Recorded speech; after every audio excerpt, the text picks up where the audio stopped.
All right, everybody, it's time for another episode of DWMOD, and you know what time of year it is right now. It's time for the 2025 NFL Draft Preview. With special guests in the house with us this year for the draft. Dunbar Dix will be jumping in. We'll be running down the whole first round here, guys. We got other stuff to talk about as well. I don't know what maybe we might talk about for a minute or two when the show starts here.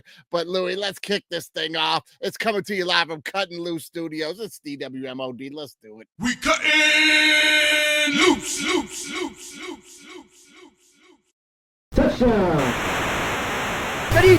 College football is now B1G versus SEC. Down. Hook. If you ain't listening to All Right Bet with me and Andy St. Clair, you're throwing away money. Ready. All Lions fans drinking that Kool-Aid. Super Bowl. Hey, disagree with me or don't. That's how it works. Yeah, that's how it works, baby. That's how it works. Let's jump into it. It's 2025. It's the NFL Draft. Louis, we got him. We got Dunbar on. All right, man. Let's bring him into the show here.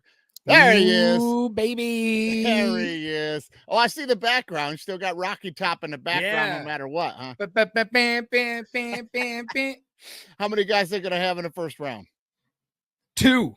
That's a tick. No, one. They're going to have one. I really want Dylan Sampson to get drafted. I think he's in the first round because I actually do think he's like at least a day two talent, but. Okay, but probably just not. Pierce. Probably just Pierce. Probably just Pierce. But probably just Pierce. We'll see. Maybe what's his name? The interior D lineman. I can't pronounce his name. Yeah, well, listen, let's get into that really quickly. Not his name, but a lot of names. Everybody, you're just going to have to bear with us here because I'm telling you, I do my research on this thing, and if there's a guy's name I can't really pronounce or I don't know how to say it, I will give it my best shot because I'll scour the internet. And I'll pull up a radio call from their home school's radio station, and they'll say it one way. Then I'll get it off the TV broadcast, and the guy's saying it a different way. Then you watch these draft shows and all this shit, and then somebody on there saying it a different way. We will not know how to pronounce these names correctly until two things happen. They spend at least 3 years in the league, and they wind up being decent enough that someone has to ask them. Even if they spend 3 years in the league, no one will know. I mean, there's so many people. They'll get it wrong. They'll get it wrong. Yeah, so many actors that they're like, actually, it's pronounced Chalamet. Yeah, right. Right. You never know. And we don't know. We're going to do our best. So look, if you're going to get offended, do that shit somewhere else. All right. We're giving a lot of flowers out today. We're not being disingenuous or disrespectful to anyone. Yeah. All right. So boom. Before we legalize sports analysis, legalize it. Yeah, right. Yeah, legalize it. Fucking free Mikey. They'll be saying, free Mikey. You mispronounced that name. Fuck off.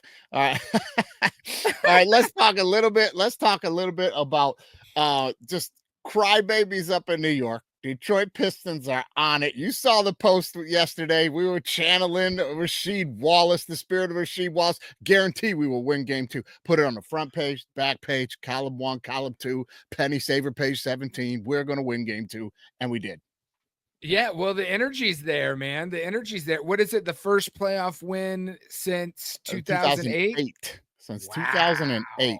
And I'm telling you right now, this team is a Piston team. Yeah. They are playing physical. They will intimidate you. They are playing defense out of their ass. I mean, they just got to get a little better down the stretch here, closing out games and hitting shots down the stretch. But that's a young team. Team. Yeah. And they did it. Schroeder hit the big 3. We pulled it out game 2. And I put that post out on our social media, and some clown got at me and said, yeah, right. Knicks in 5, big deal. And I was like, y'all have won 1 quarter. You've won 1 quarter. We played 2 games. You won that 4th quarter on that 21-0 run to win game 1. That's it. We've kicked your ass the whole way, man. Let's see. We'll see. The Knicks are a basketball team that it just is like, it doesn't compute to me why, like the city and the town and the vibe and the fandom, why they haven't had success really. Even the Patrick Ewing era, like, they haven't really had any championship finals and stuff, but since the 70s. Yeah, and that's right. Couldn't get by Jordan ever. Ever. Who did? Yeah. Who did? And even then, their window was pretty Pistons, that was tight. it. Yeah. I mean, they never played Jordan in the Eastern Conference Finals, did they? No, Who? the Knicks. Yeah, didn't they with Starks in them one year, didn't they? Maybe 1 year, I yeah. think 1 year they did. I think it went 7, maybe 2. Nah, 6. It was always 6 with Jordan, I think. But anyway, Yeah. yeah, I think they did 1 year. I think they did 1 year. Yeah. But listen, Brunson, my God, Thibodeau on the presser afterwards talking about, well, if Cade's going to be going to the hole and getting minimal foul calls, then I think Jalen should be getting them too. And then ESPN just runs with it. Like every show at the beginning of the show, they're like, well, they've got some things to say about the way these games being refereed. And, Brunson should be getting those calls too. Check a box score. Brunson drew 12 fouls. Cade got 8. It's bullshit coach talk to try to get the calls in the next game. Well, give me that Cade's getting the calls. The Pistons haven't got calls all year long. Well, the ESPN's garbage. Complete garbage. Yeah. We're not the superstar team. We are not going to be getting the calls, and we haven't been. Just stop with the crying. If Jalen Brunson with a grudge, that's the way the Pistons have to do it. They gotta have a grudge. That's the way they gotta have a grudge. There's everybody, man. That's how we do it. Bring that shit. Let's go. Yeah. I'm telling you, if Jalen Brunson grabs one more defender's arm like this and then starts flopping and gets a call, I might just throw a TV out the window. Watch him in the next game, Dumbar. He deliberately runs into the guys who are trying to like full court guard him, to keep him running and moving and try to prevent him from getting the ball at the top of the key. They're just really close to him, playing good defense. He'll run into him on purpose and bump. And when they put their arm out to like try to back away, like, hey, I'm not hitting him, he grabs their arm against him and starts flopping all over and gets the call. I'm going, this is what's wrong with the NBA. Yes. And listen, I'm going to make one last point here before we move on to the draft. And jump in on this because I know you have something to say. But this is why Jordan is the GOAT and LeBron never will be. Jordan inspired a generation of players like Kobe. Go out there, win. Yeah. Take their heart. Yeah. Step on their throat. No matter how hard they hit you, don't even let them see you gasp for air. Jump up. Get to the line. It don't bother me. Play tough. I will beat you. LeBron has inspired a generation of players that watched him like Brunson. Floppy, flop, bump into somebody, fall down, try to use the rules to manipulate and give yourself an advantage. Jordan didn't need to manipulate anything to get an advantage. The league did it for him, but he never cried about it. You never saw him flopping. You know what I mean? But I think like the other thing that that's not getting mentioned quite a bit is that Jordan elevated the game to an international sport, and LeBron has at his height of popularity, the sport has collapsed in popularity. The ratings have completely fallen apart. And I don't attribute that failure to LeBron. Yeah. Right. But you can't talk about Jordan and talk about LeBron and talk about that comparison and not look at the fact that Jordan took the mantle from Magic and Bird. Really, that narrative is true, and took the sport into a $1 billion international. Yeah. It didn't hurt that USA Basketball decided that the pros would start playing when Jordan was at his height. That didn't hurt. Had that not happened, was the cause. That was the catalyst. Was a phenomenon. That was the catalyst. Was a phenomenon before that. He was, but the Barcelona just set the thing off and set the sport on fire. But Team USA needed those superstars. The whole point of them.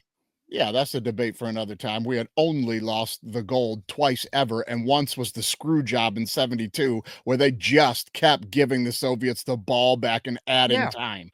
Yeah. So, but still, I digress. My point is, Jordan inspired a generation of players that wanted to go out there and take your heart and were tough as nails. And LeBron has inspired a generation of players to try to manipulate the rules, draw fouls. If someone touches you, flop and fall.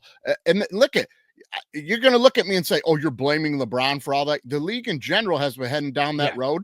But when the biggest player in the sport is the biggest one doing it, you're not going to convince me that 10, 11, and 12-year-old phenoms are not imitating him. And now that they've reached the NBA, he's been there 20-something years. Mm-hmm. These kids are now in the league. and they're doing it.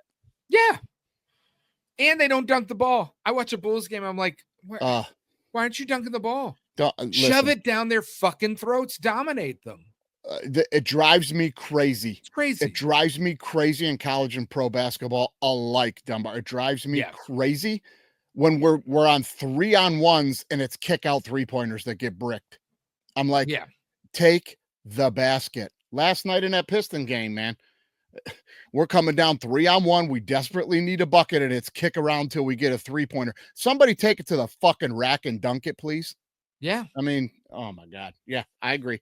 Everybody wants to be Steph Curry too. He's inspired that, but I digress. We got to get off this train. Okay. Different podcast. Yeah. And then the Pistons will get off the Knicks Mamos on Thursday night, and we'll be up 2-1. Welcome to Detroit. Here we go. Knicks ain't shit. Hey, Stephen A. Detroit basketball. I love it. Knicks. Bye. I get involved. I abstain as a Bulls fan. Yeah, I'm sure you do. And the Boston fans don't like it neither. But hey, let's Lakers out first round. Pistons beat up on the Knicks. Hey, man, it's old school basketball. I'm loving it. We'll see. Anyways, let's get to some NFL draft talk. We've got 32 picks to break down. We're going to break down all 32 picks. Now, I'm going to tell you.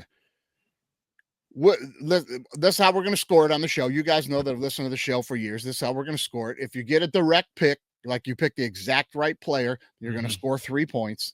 If you get the position right, you just didn't get the right player, but you got the position they were going to take right, you're going to score 2 points. Okay. And that's how it's going to go. Don't expect to have more. Don't expect to like maybe even get double digits on your scorecard. Like it's tough. But I will say this. Feel good about 3 of the last 5 years, I have beaten Mel Kiper. 3 of the last 5 years, I've beat Mel Kiper. But do you beat his hair? You got a nice head of hair, though. Buddy, I got a full head of hair. Mel Kiper wishes he had my hair. Mel Kiper looks like a cheap Halloween vampire. I'm telling you that right now. He's got that Dracula old slick back. Don't even get on it. Listen, whatever happened to Todd McShay? Todd McShay's still out there. I think isn't he like, doing a lot of college ball stuff now too? He got ran out of ESPN. Like there's going to be a 30 for 30 on this big time. If you remember, like he was taking over from McShay and they started getting real heated with each other on air for a couple of years. And he was the heir apparent and he was whipping his ass in the draft every year. And then they started getting into it. And he basically was like, look, this thing's passed Mel up. And he was way better. They have this other guy now.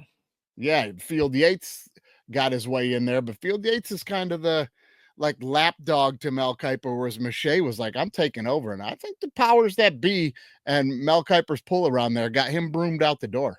There's going to be a 30 for 30. You watch. I think it's so weird, Mel Kiper. I don't get the appeal. I totally ate it up when the Indianapolis Colts GM was like, who the hell is Mel Kiper? I was like, Mel Kiper. Yeah, who is Mel Kiper? That was like back in the day. Kids don't remember this, but back in the day, when you didn't have the internet, really. Yeah. People made their careers off of compiling these annual anthologies of players. Yeah. And they would do it for every sport. So you would buy that book. That book would cost you $150.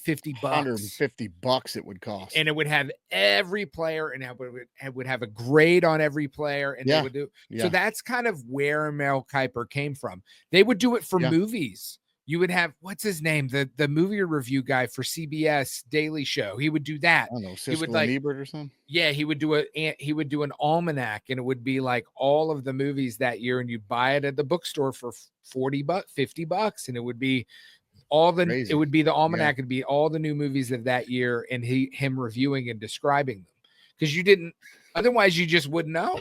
Yeah, know who made them. 100%. That's what I was going to say is I have to give Mel Kiper credit.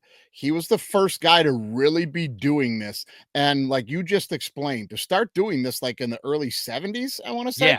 Yeah. To start doing this in the early 70s, this guy had to write letters to colleges to acquire Mhm. copies of tapes, VHS tapes, and sit around for hours and watch 100 schools' tapes and break down every player. Like, this was beyond time consuming. You kids who grew up on the internet and modern day technology, you have no idea what this guy had to go through to do this. That book was worth $150. He probably lost money Yeah, on oh it. yeah. You know what I Yeah, mean? It for was sure. like, so let's give him credit there. We'll give him credit there. But listen, he's become a little bit like every other ESPN pundit now, a little bit, in the fact that, like, he's become a caricature of himself. Yeah. You know what I Yeah. mean? It just, I it just mean, look, is. he does all this work, but he tends to be a little wrong about I mean, but everybody As look, everybody is you're on this looking into thing. a crystal ball, it's impossible to know. Correct. It's so many Correct. variables, so Yeah. many situations. Everybody has their preference. You don't know where the player's going to go. And then the circumstances behind the player being a success is also look Yeah. at It depends where Will you land. Levis's situation. He Depends where was you land. drafted in the second round in Tennessee. Obviously Tennessee reference, or any Bears quarterback.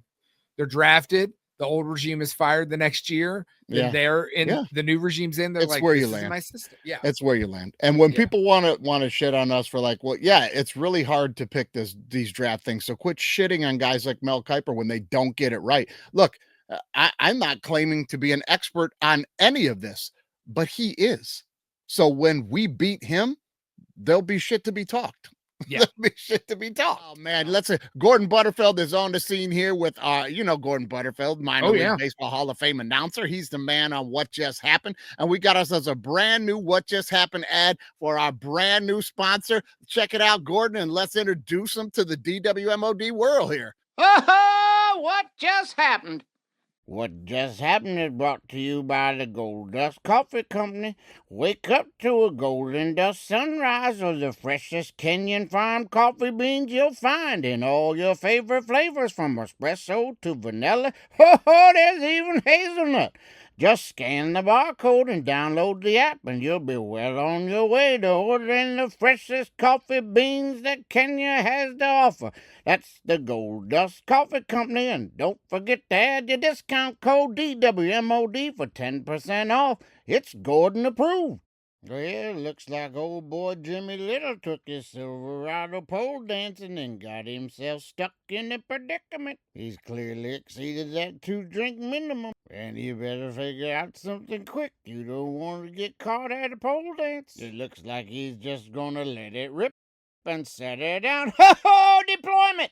The airbag cut loose and that truck just spit his hat right out on the concrete. Ho-ho! Stuck to a truck. That bag exploded and that truck's a spitter. Ho-ho! What just happened? And there it is. But listen, we're going to be jumping into the first round here. So the Titans are going to be up on the board with the number 1 pick. Okay, we're going to jump into the number 1 pick here. Okay. Dunbar's back. Yeah. Let's jump into number 1 and get this thing moving and see Okay. where we land on a lot of this stuff. So I think we're both just going to be in agreement, as we kind of ended the last podcast with. Titans are going to take Cam Ward, quarterback from Miami. They've announced it. Number 1. Oh, did they? Announced it. They announced it tonight. I hadn't seen it. Okay. They announced that they're going to take. I mean, they literally just announced it before we got on this thing. So Okay. they announced it. Well, I literally saw it, was like, whoa. But yeah, there you go. very there excited. It is. Wish him luck. There it is. You got a new regime over there. They want to pick their own guy. You want to start from scratch. Yeah. I disagree with that's how you start from scratch, but hey, wish the kid luck. Go get it. He seems hungry. He seems more serious about it and dialed in about wanting to be really good on a chip on his shoulder than a kid like Shador, so. Yeah. Look, I'll give you my Titans fan take. The writing's been on the wall for a while. They brought in a new left tackle. They moved their first round pick Latham to right tackle in the offseason. They brought in 3 flex linemen in the last 2 weeks. Okay. That have all been starting offensive linemen in the NFL. They are doing everything they can to shore up the offensive line, which is their biggest need. Their next biggest need will be edge and then wide receiver. But Wait, they're doing everything Vrabel wanted to do that they wouldn't let him do, and then they fired him, and then that Vrabel wanted to do for the 3 years that he didn't do it. Well, they wouldn't let him. he Isn't that just why they didn't ran him do out the it. door? Weren't they fighting about that? And he was like, this is not how I want to run a team. I want to build the trenches. And they were like, nah, we need this guy. We need that guy. We need this guy. And then he got fired, right? I think there was a power struggle and he wanted to be the GM. Yeah, And then when he yeah. went into the front office, he may have said some things to the owner that you kind of can't say to an owner. Right. And you want to be the GM when you think they're picking the wrong fucking guys. And they were. Yeah, but he also wanted to be the GM after like 2.5 seasons of pretty terrible football after he wanted to be Belichick, but that's what he learned. Yeah, that's what he learned. He's a great coach. He's a great I coach. would be happy if he was still there. There's a lot of frustrating things about that guy. He has a lot of people in his room that are not super qualified that he keeps around for forever. So, but he's a good coach. Trumping it up over there. He just keeps people around that they're like, there's something to be said for loyalty, but then there's loyalty and stupidity. But we're going to get to the Patriots at 4. We will get there and talk a little Vrabel. Let's jump. I think Cameron Ward's a good pick. I think that's the future of this franchise.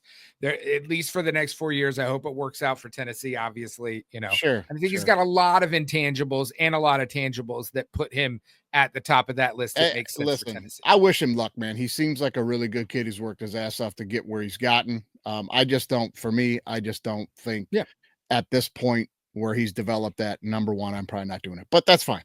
Yeah. Wish the kid luck. Let's jump to number 2, the Cleveland Browns. Now this one seems to be up in the air. Mm-hmm. But I don't see how, right? They're just going to, for me, I got him taking Travis Hunter. They need help at both of those positions. They need help at both, especially they need help at corner. They're like ranked number 6. He's not going to play corner though. He's going to slide in on third down packages, and he's going to play a little nickel dime. He's going to roam a little bit. He's going to be kind of like a Tyrann Mathieu type of player. You know what I mean? He's going to be a hybrid secondary guy, and he's going to be a wide receiver first and foremost. And his wide receiver intangibles are very, very good. He should be a solid wide receiver in the NFL. That's what the Browns need. And compared to all the other guys available at this number 2 worthy pick, look, they're not going to go out and grab Carter from Penn State. They're not disagree. You think they're going to take him to go opposite the guy they just paid a boatload of money to and then owe this guy money too? Yeah. I think they're going to draft. I mean, look, like, here's what I'll say about Travis Hunter. And I'm being a little bit of a contrarian here, and this goes nothing against Travis Hunter's ability. Is Travis Hunter the number 1 wide receiver prospect in last year's draft? Or is it Malik Neighbors? In last year's draft? Yeah, if you put Travis Hunter in last year's draft, is he being talked about as this big phenom? No, I don't even think he's the number 1 receiver in this draft. Right. So you're going to put it, but here's what I'm saying.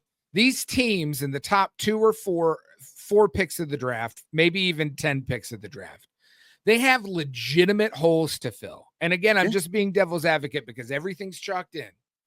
You have a player in Travis Hunter who's probably could be a generational corner.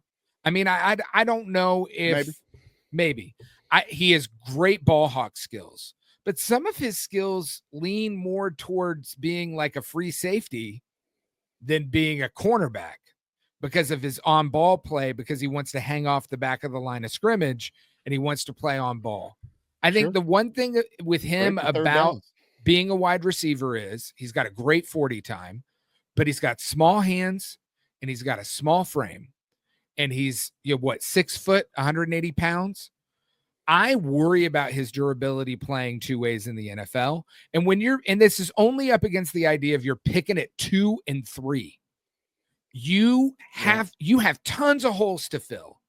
You want that player to be a player that's going to come in with 0 question marks and start. And that's why I would say if you have a ton of holes to fill. Now the Browns do not have a ton of holes to fill. Quarterback problems that they've had and injuries big time last year led them to where they're at. On paper, that is a extremely competitive team. They're good just about everywhere. They just are. And if they can stay healthy next year, that's going to be good. But here's my other point on maybe why a team like the Cleveland Browns will take Hunter. Yeah. This is a team that has had bad media. Like the city, all the people I know in Cleveland, and I know a lot of Browns fans. I happen to be a Browns fan. That's my favorite team in the AFC. Listen, this is a team that the fans are down on. This is a team that needs one of these little news stories. They need to get something like this, a little two-way play or some excitement. They need something to put some tickets to sale. You know what I'm saying?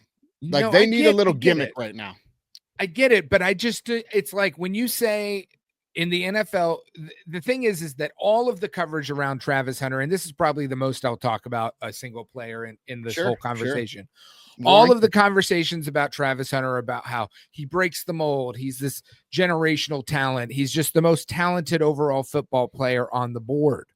But yet they are forgetting that the NFL, if it does anything, it lacks imagination.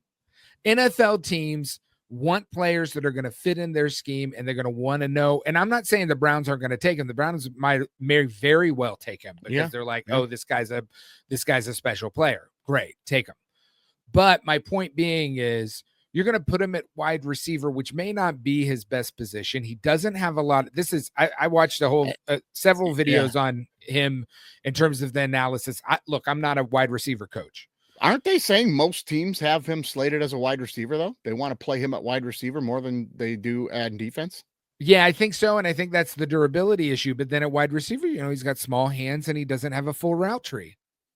And the types of routes that he ran on his pro day were kind of a joke by all measures. Yeah. So look, fair enough. It's just to me, it's like, are we over hyping his two-way ability? I agree. Valuing what that means in the NFL. I agree. I absolutely think that is being well overhyped. I don't even think he's in the ballpark of a Charles Woodson, but we'll see. I don't know. But if Andy was here, he'd be like, you're being an idiot. Maybe he might. I'm not sold on the guy, but I just think the Browns are going to take him. Yeah, I think they're going to take him. I think they're going to take Abdul Carter, and this is why. And it's for the exact same reasons why I said they're not going to take Travis Hunter. They're at the number 2 pick. They have to guarantee that guy is going to be a blue chip prospect. You have 3 players really in the draft that are difference makers in a real way, like generational talents in their positions, right? It's Gentry, it's Abdul Carter, it's Travis Hunter. And I think you go with Edge because Edge is a force multiplier. You put him across from Myles Garrett. That is a wrecking crew. That is just feels almost unstoppable. And you put a strength on a strength as opposed to, but again, I think it's a coin flip. It's a coin flip. They feel like they're set on defense. They want help on offense, but hey, we'll see. Yeah, let's jump into number 3 because here's a little hot take for me here at number 3. Listen, the Giants are not, put it down on wax right now. The Giants are not taking a quarterback. No chance. This is all smoke screens, them triple working these guys out. They want somebody to move up. They are desperate to move back and add some picks. They are not taking a quarterback. If they take a quarterback, I'll shoot a beer from a boot. I'm telling you that right now. There's no chance they're taking a quarterback, especially if Abdul Carter is still here. They are going to take Abdul Carter because, as I told you years ago, they blew that pick on Thibodeau because he was not going to pan out, and he hasn't. I'm going Abdul Carter here to the Giants because nobody's moving up for any of these guys right now. They're just not. No, they're not. And they're begging for it to happen. I do think if they think Shedeur is the guy, they should take him. But I don't think that they think he's the guy at number 3. Listen, if you bring Russell Wilson in on a 1-year deal and that's it, then maybe I'm like, okay, maybe they're thinking about picking a quarterback to be. You bring in him and Jameis Winston, you are telling me right now, we're out on quarterback till next year. This class does not do it for us. We want to win enough games to be competitive this year. We'll get our quarterback next year. But the crazy thing is both the Browns and the Giants, I think they're going to take Travis Hunter. Obviously, we did the flip-flop. Okay, they're going to take Travis Hunter for the obvious reasons. They need cornerback help. Okay. And they can use him as a gadget player on offense. But my problem with Travis Hunter is like a gadget as a player on offense is he's going to be a true wide receiver. He's not big enough to slot anywhere else. He's not going to be one of these running back open space guys. No, God, no. So you slant routes are like the most open space you're going to get on him. So I think they're going to take Travis Hunter. They're going to put him at corner. They're probably going to put him at, they have the former defensive coordinator for the Tennessee Titans. He plays off zone. He does it. His DBs stay 5-6 yards behind the line all the time. They play on ball. He's perfect for that system. It would be a good setup for him to play at corner. So that's what I think. That I think they'll take Travis Hunter. Okay, so we're just doing a flip-flop. You're going Hunter to the Giants at 3. Let's jump on to number 4. We'll get into a little Vrabel here, and Vrabel's going to be Vrabel. I think we're going to have the same pick here. It's going to be Will Campbell, offensive tackle, LSU. No, I do not have the same pick. Here's what I'm going to say. When I am a Titans fan, Mike Vrabel fumbled the ball on tackles over and over and over again at Tennessee. After oh my God, Taylor Lewan got hurt, that's when that team started to fall apart. And he definitely is going to go for a tackle. He's not going to go for a running back. He's definitely going to go for a tackle, but I do not think Will Campbell's the guy. I think he's going to take Kelvin Banks from Texas. And here's why. When he drafted Peter Skoronski at left tackle 3 drafts ago, they immediately moved him on the inside because he had the almost nearly identical physicals of Will Compton. They need a tackle. They need a true physical tackle. I think Kelvin Banks has those intangibles. One, you go from the guy with the shortest wingspan in the top 5 of tackles in the draft to the guy with the biggest wingspan. He's big, he's agile, he's fast, he's meaty.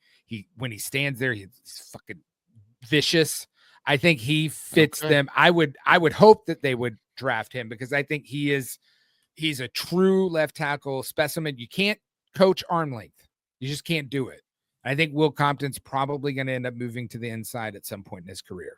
Okay, hot take there. Hot take on where he's going to end up moving. But, I mean, he's going to have the shortest arm length of any tackle. If they take Banks, then one for the other. We're both on the fact that they're going to take offensive tackle here. So somebody's going to grab a bonus point there on who was right. Next one, the Jags at 5. Mm-hmm. I think this is absolutely going to be my man Mason Graham, defensive tackle, U of M. Yes, he's a blue chip interior defensive lineman. He's the best defensive lineman in the draft. It's unbelievably clear that that's the guy. They need that help really badly. It's just a perfect fit. It's a no-brainer.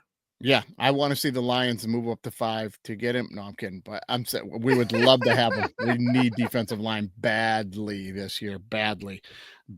All right, let's jump on 6, the Raiders. The hotness here is Shedeur Sanders to the Raiders. Listen, no chance. No chance I'm out on that. I'm out on that. I'm out on that. Happening. No. I'm going to tell you, I think, listen, they bring in Geno. They're going O-line. They're going O-line with this pick. They're going to take a tackle, and I'm going to take Mambao from Mizzou. I don't know if I'm saying his name right. Okay, but Armand Mambao, offensive tackle from Missouri. I think that's who they're going to take in that 6th spot. I think they're going to go with Ashton Genty because I think that I think that he is, if any running back is going in the top 10, I think that's who it's going to be. And I do think that he is a weapon. Like he is just, you can move him around the field a little bit. He's a special player. And just to counteract that, they don't have a lot of weapons at all on that team. Bowers. So that's about it. That's about it. That's it. That's about it. So, they got to do something. And I don't think they're going to take McMillan. And I think that Genty makes sense for me with the Raiders there. Here's the thing, though. Here is the thing. I don't think Hampton is going to get drafted in the 1st round, the running back from North Carolina. Really? I don't think somebody's going to grab him in the 1st round. I think he's going to be floating around the top of that 2nd round where the Raiders are going to have another pick. I think they could sit and get Hampton and get their tackle here, but I don't know. That could be risky for them to try to do that. Well, it's Chip Kelly, right? Yeah. He's a run guy. He likes to run the ball. I think our brains are in the same position. It's how are you going to build that running game up? Yeah. And are you going to do it through offensive line play, or are you going to go with a guy who may be a really special player? Okay. I also think, honestly, as I know I'm a homer, but I think Dylan Sampson is people are sleeping on him as a day 2 pick. And I think he could be in the mix there. Okay. Okay. Now, listen, you're going to see a trend in my picks for the NFL draft here based on how I, as the GM, would build a football team. You're Yeah. going to see a trend here, and I'm going to tell you what it is. The Vegas over under on quarterbacks being drafted in the first round this year is 2.5. I'm going to be on the under there. I do not think we're going to have 3 or 4 quarterbacks in the first round. I think there's going to be 2, and that's it. I love it. I'm going to be under. I'm going to be under on that. And I'm going to tell you, everybody talks about quarterbacks are the commodity for the NFL come draft time, and they will be the most overreached position, a Yes, million for percent. sure. But out of my 32 picks, Dunbar, I have 17 offensive or defensive linemen going in the first round. More than half of the first round picks will be offensive or defensive linemen. I don't think I'm too far off, but I do have more than 2 quarterbacks going in the first Okay. round. Okay. That's so it's linemen for me. That's how you build your team, but we'll see how that goes. I had some success with that. I get it. I You get know, it. I agree. Yeah. I mean, it just is. It just is. I mean, I was so right on the Lions. Like, take your time, build that interior, get some big pieces, then go get your quarterbacks and running backs and tight ends. I was so right on all that. Yeah. I laid out on the show 2 years before they did it. I was the one screaming, you gotta trade Stafford. I love the guy to death. He's a lion through and through, man. I fucking love everything he's given us. The only way to rebuild this thing is to trade him now for 2 or 3 number ones and rebuild this thing. And I was right. So I was right on that. I'm gonna pat myself on the back on that. And you can, next time you see Sam, you can ask him. He and I were arguing about that 4 years before they did it. I was like, they need to move Stafford. And he'd get so mad. And I'd be like, Sam, it's the only way we're gonna do this thing. It worked out for both teams, honestly. Right. Yeah, it did. It honestly did. Let's jump to number 7. The New York Jets. Now, we'll both agree they're bound to fuck this up because they're the Jets, and that's what they'll do, right? So the consensus here would be they'll grab like Ball from Louisville or something, But no, I'm going to have a run on tackles here, man. They are absolutely stupid if they don't go out and get a tackle. And I'm going to go with your guy, Banks for Texas, lines up with the Jets. Funny, we flipped it. I'm going Will Compton here. Okay. Will Campbell. I think that, they're going to pick the one with the short arms. And I know that people are like, oh, you're freaking out about the arms. It matters. It matters when you're dealing with edge rushers in the NFL. It does. Like, there's so much analytical draft coverage that doesn't really think about the player. And look, he's great. He's got great legs. They're going to move him to guard. And honestly, that's not terrible. At some point, I think he's going to become a guard. And honestly, that's not terrible for the Jets because the Jets need help everywhere on that offensive line. If they don't pick an offensive lineman, if I was a Jets fan, I'd burn all my shit. I'd be like, I'm out until they sell the team. Yeah. And listen, Jets fans, I've been there, man. Look at my wall. I've been there, man. I'm a Lions fan over here, man. All right. Hey, man, there's brighter horizons ahead, Jets fans. Just hold on for 30 years. I think so. Hey, do we have the same pick here at number 8? I feel like we might, but I'm just Mike curious. Green, edge, Marshall. I have Jalen Walker because I think linebacker is probably their biggest hole. Okay. But anywhere, really, it's a dealer's choice. They need help on defense, and from everything I've been reading, this Mike Green is flying up the board. Everyone loves him. They think he could be a really big talent off the edge, and Walker is going to be a very good pro. It's a solid pick. It's a safe pick, but you know how these teams in the top 10 go, though. Safe pick will get you fired. You need to splash. I also think that they're premium positions that affect every part of the game. And you get a good pass rush going, you rush with 4, it completely changes the dynamic of how your defense plays. So it does make sense. I just think that I don't know. I just thought that somebody should take a middle linebacker in the top 10 for once. Yeah, well, I mean, they are like the most underappreciated commodity. They'll be like one linebacker in the first round, man. You know what I mean? Like, not counting edge guys that can play 3, 4, blah, blah, blah. I mean, legitimate linebackers, there'll be like one that'll go in the first round, man. Yeah. Like every year. They're not a commodity to these. But it seems like the pendulum swinging a little bit. We may have a couple of running backs drafted in the first round. Yeah. Running backs are coming back around, but we also predicted that a few years ago here on the show that it was going to flip and wide receivers were going to become the thing that's like, they're going to be the new running backs. It's going to be like, look, we're not paying you. There's going to be 15 of them in the draft next year that have been getting 100 reps a game since they were sophomores in high school. Every college team's playing 5 wide. These guys are starting as freshmen. They're coming in ready to play. I can plug a play, a 4th rounder. The Chiefs have showed everybody that, so I don't know. They all want to be wide receivers because that's where the money is.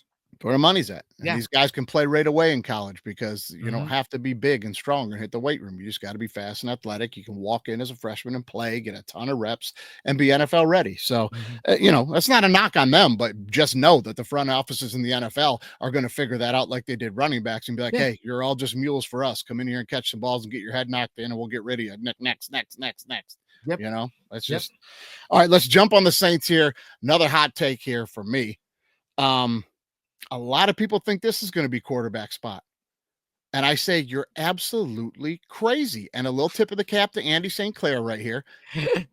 Listen, the Saints, if they draft a quarterback this year, they're not going to be competitive. They're not going to make the playoffs. Why would they do any of that when the greatest story in the NFL can take place next year is the New Orleans Saints pick at the top of the draft and take Arch Manning to come home to New Orleans. So listen, they're setting up for Arch Manning this year. They're going to get him his guy right now, Josh Simmons, offensive tackle, Ohio State at number 9, and everybody will scratch their head. And next year, the Saints will look like geniuses.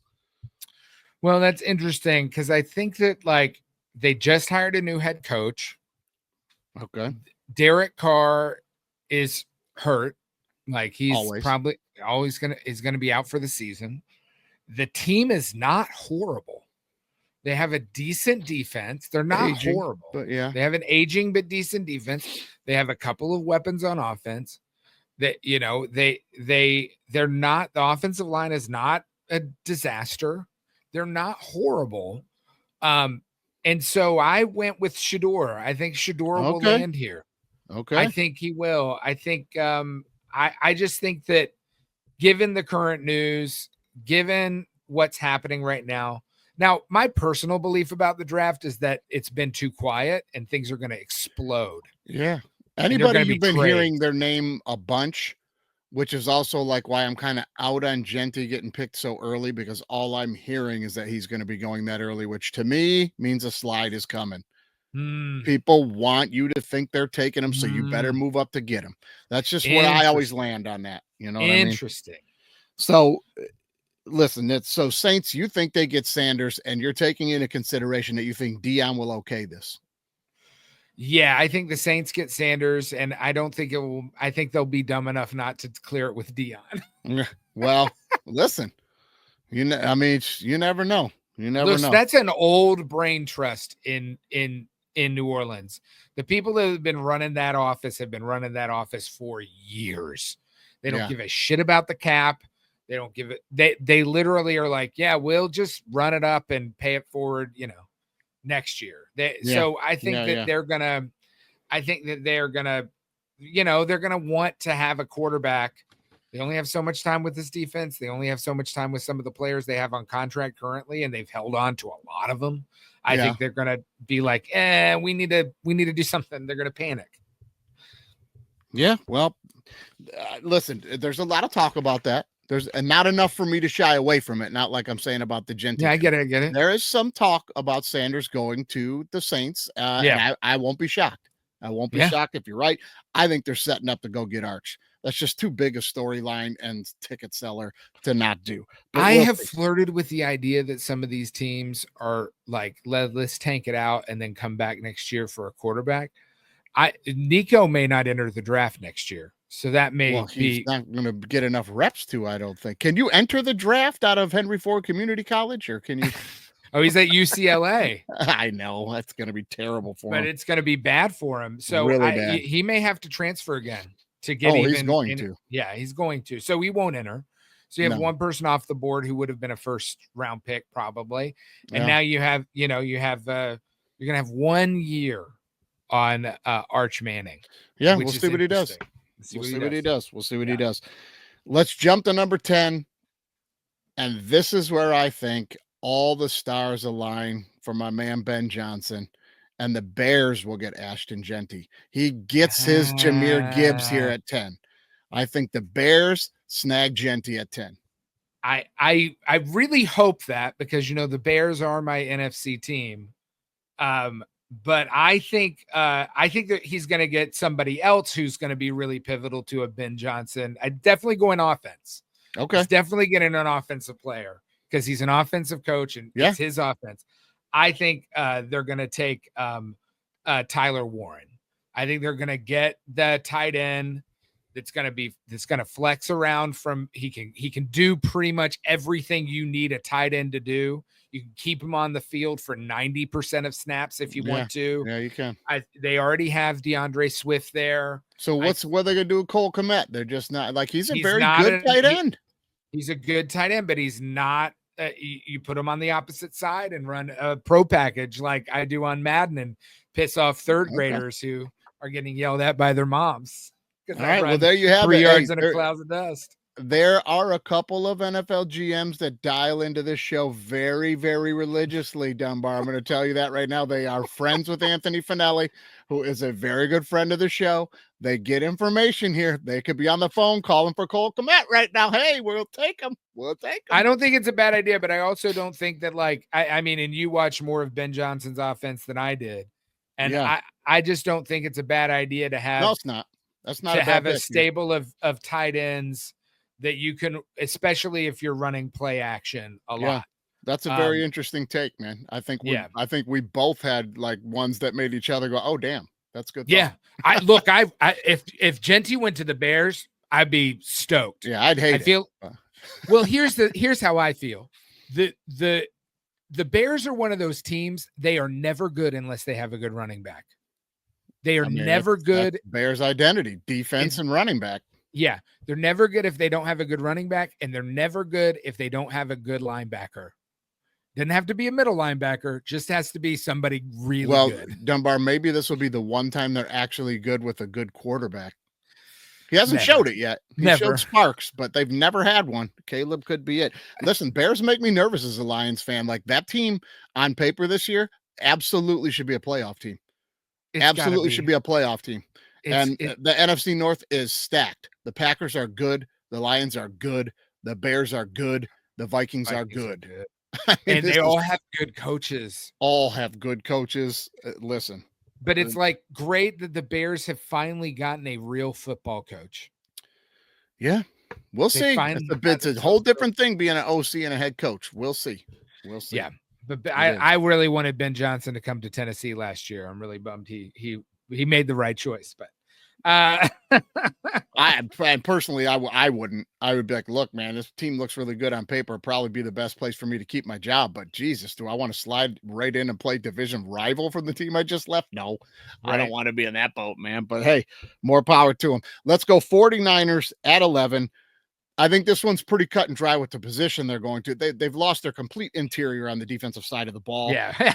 Right. I've got them taking Walter Nolan, defensive tackle, Ole Miss. Ding, ding, ding. Me too. Same thing. I mean, right. Everything you've been reading and looking at and all like the deep papers, not listening to mothership people that are making shit up, the really good articles and papers and sites that you can dig into where like the real scouts are telling you what's kind of happening.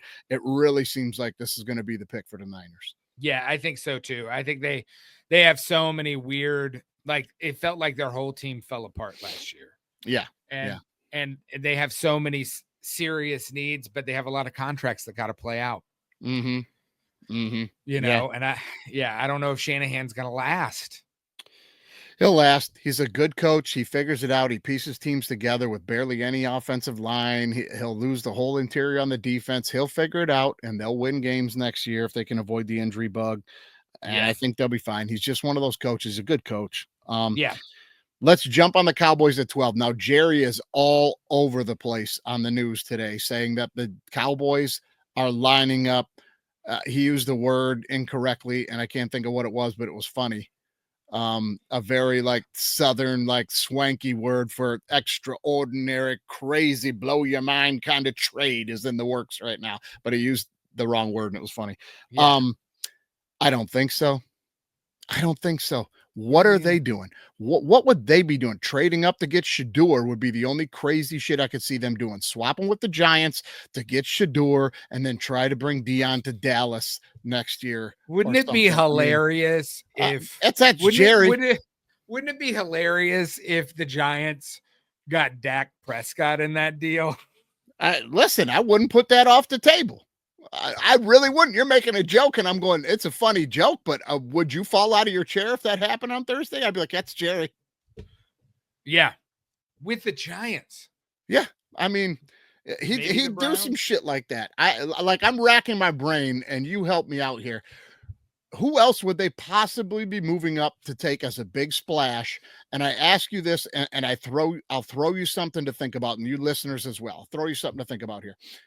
If it's Jerry, it's not going to be to move up to get a really good piece, like somebody like Abdul Carter or something like that to put with Parsons or something like that. That's not a Jerry move. No. A Jerry move is to go get Shador or to go get Genty. Yeah, or Travis Hunter, I guess, because he's the most talked about player. Maybe, but I couldn't even see Jerry doing that. Like, to me, it's going to have to be one of the two splash names, and it's going to have to be Shador or Genty. I mean, I can't think of another one. God, the Browns or the Giants would love that. They would love that. Now, what if he moves up with the Browns and the Browns get Prescott? Listen, you can dog on Dak all you want, and I think it's because he's in Dallas that a lot of the shit goes down against him the way it does. He hasn't been great in the playoffs, blah, blah, blah, blah, blah. Very good quarterback. Very good quarterback. If the Browns got Dak Prescott, they'd be instant contenders in the AFC. Well, here's the thing, and this speaks to it. And this is the other thing with those two teams. Stefanski's been with the Browns for 5 years. Yeah. The same GM coach combo, and their quarterback situation has been a fucking disaster.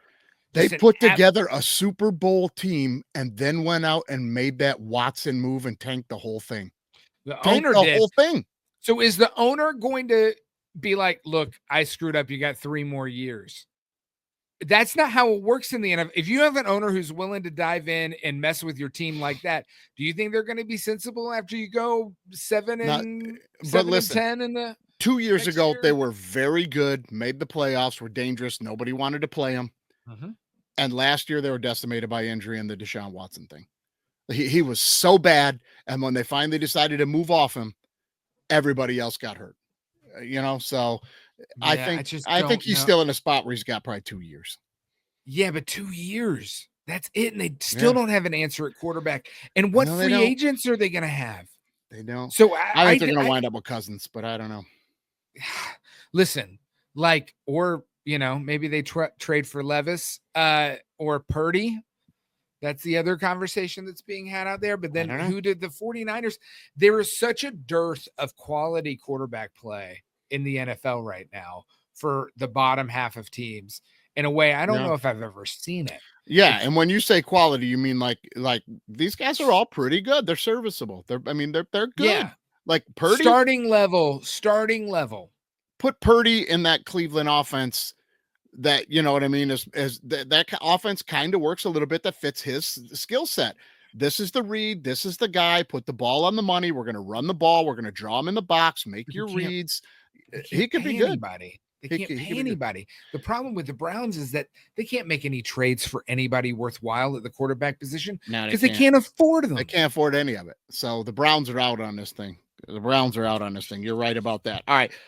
Let's see but let's just pick somebody for the Cowboys because, we don't do trades on the show, but whoever you pick for this, if they move somewhere and get that position or that player, you still score the points for it. So I'm going to have them taking a corner. It's a really big need for them. It's not a Jerry move, but it is the biggest need for them. So I'm going to go with Jahdae Barron, cornerback, Texas. Very funny because I knew he was going to pick a Texas player. That's I think Jerry's going to go a little rogue here, and I think he's going to take Matthew Golden.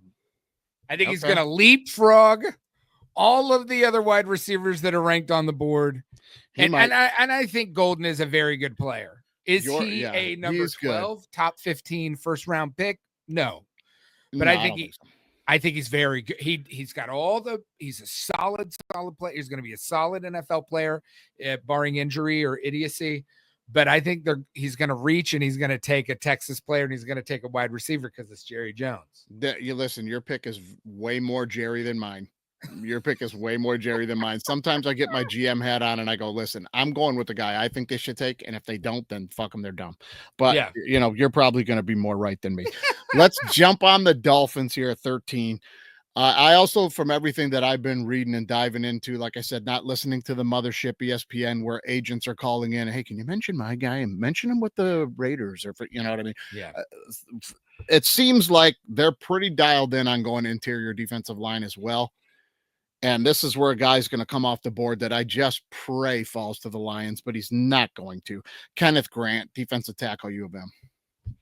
Yeah, I mean, I was kind of torn on this, but I think that the word coming out of the cornerback room there isn't great. I think that they may have to be moving some pieces. The Dolphins are like the biggest enigma to me in the NFL right now.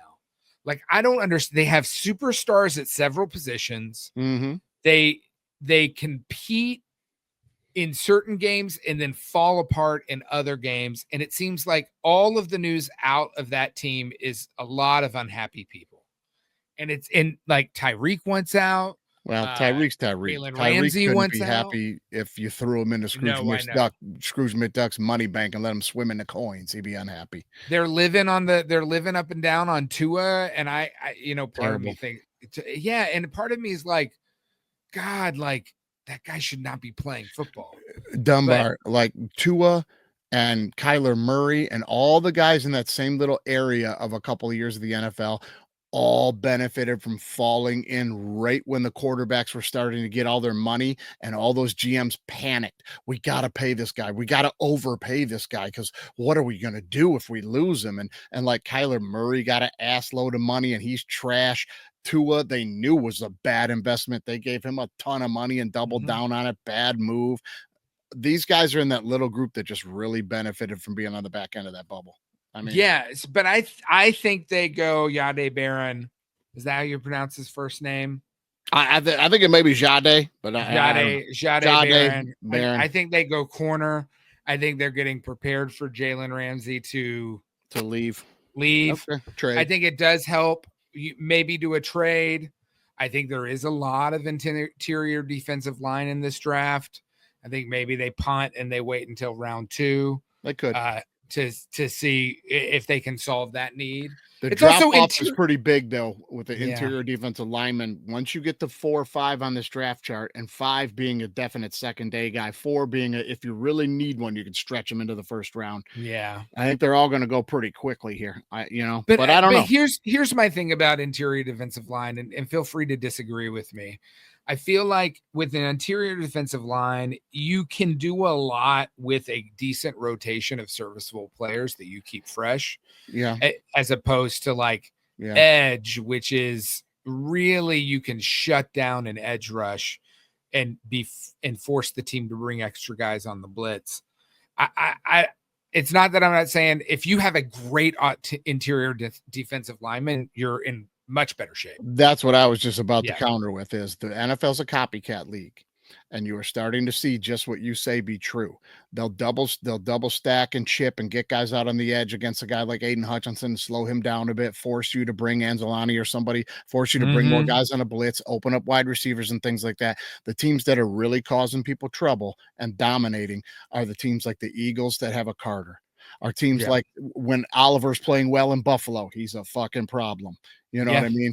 So I think it's a copycat league, and I think there's a couple of guys in this draft that fit that bill. And Aaron Donald, you know what I mean? Like, God, that's a problem when that's coming from the interior. So a copycat league. I think there's going to be a run on them this year, but that's just my take. I don't disagree. I think you look at the teams that did well in the playoffs, they all had solid interior defensive line and edge. Yep. Let's go rapid fire on the next couple if we can. I don't think we'll be able to because they're going to be fun. 14, the Colts. To me, I think this is a no-brainer. You don't know what you're doing at quarterback. You don't know what you got with Richardson. You don't know what you got when they bring in Daniel Jones.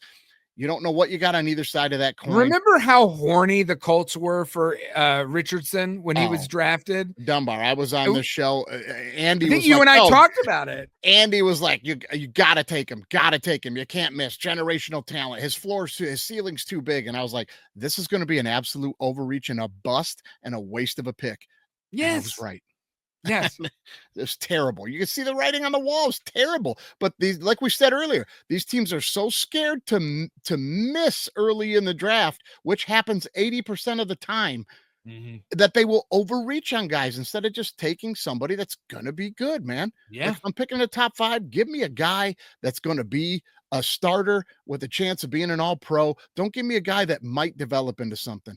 Show me you might have developed over your 3 years in college. You know what I mean?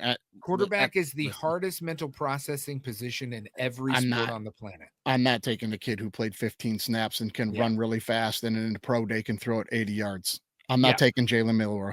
I'm sorry. Yeah. Anyway, so you were saying about the Colts. Listen, I as think a Titans fan, I'll trash valve. the Colts You got to get your quarterback a safety valve. You got to go, and this is where I think Tyler Warren goes, tight end from Penn State. It makes sense to me. Yeah, I get that. I'm going defense because that defense is old. All right. And I'm gonna go McKaylee Starks. Okay. He's a little bit of a hybrid player. He played for Georgia. He's an SEC guy. He's gonna be a starter day one. Okay. He's gonna impact that secondary. And you got now. I think it may be pronounced Malachi, but Malachi. You're probably right, though. You're probably right. Does he have a beard? Does he just have a beard? Yeah, like Children of the Corn. Please come and walk out with an Amish beard and a hat. Beard would be a bad move for that dude, man. That would he be? I mean bad like tough. That'd be tough, dude. That'd be tough. Okay, you're going Starks defense. That's not a bad pick for them either one of those. Let's go Falcons. This is a no-brainer.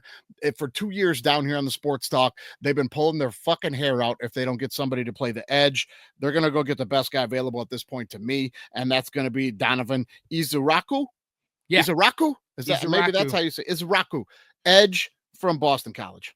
Well, it's no coincidence since the Titans need edge in the second round that I've let the edge position drop so far. Can't do that. It's a dream. Mike Green will be available here miraculously. Oh, the Falcons are going to get Green. Okay. Yeah. All right. Yeah, I think you're out of your mind on that. But all right. Yeah, that's a rookie full first round Interesting draft. Though, move. Look, we're halfway through the draft. Let's assess. Neither one of us has said McMillan's coming off the board. Right? I don't. He's ranked number 4 at PFF right now. I don't think so. None of us have McMillan coming off the board. No. You're right. Because I'm looking at my list. I'm not going to tease how far down the list it's going to be, but I don't have a lot of wide receivers going in this first round, pal. Me neither. And that's what I've been saying for years. Me on the neither. Show. I also it's think coming. They're going to be a lot of teams that are going to try and get into the end of the first round. They may. A lot of teams going after that first year option. Yeah. Because there are a lot of players that are mid right there. Yeah. This is one of those drafts. And I'm telling you, there's plenty of wide receivers and there's plenty of guys in this draft that are good, but teams now are going, listen, unless you're popping off the page like a Randy Moss type, we can get a guy in the third round to do it. They just are. Okay, let's go Cardinals, because who cares about the Cardinals? No. Listen, they're terrible. You invested all this money in a guy that don't care about football to be your quarterback. You're right where you deserve to be. That guy has not won a game after October 27th in his career. So it's just this. He's like 2-30 or something in November on. So anyway, let's go Cardinals. I got him taking linebacker Campbell. That's where I got Campbell, the linebacker from Alabama, one. So. I think the Cardinals are going to take McMillan here.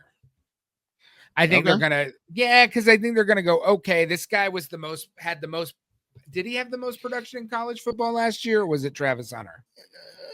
He's got the biggest measurables. Him and Burden. Yeah. I think so. But Burden didn't have that great a year because they had quarterback injuries in Missouri. But probably. I think they take McMillan here, put him across from Marvin Harrison Jr.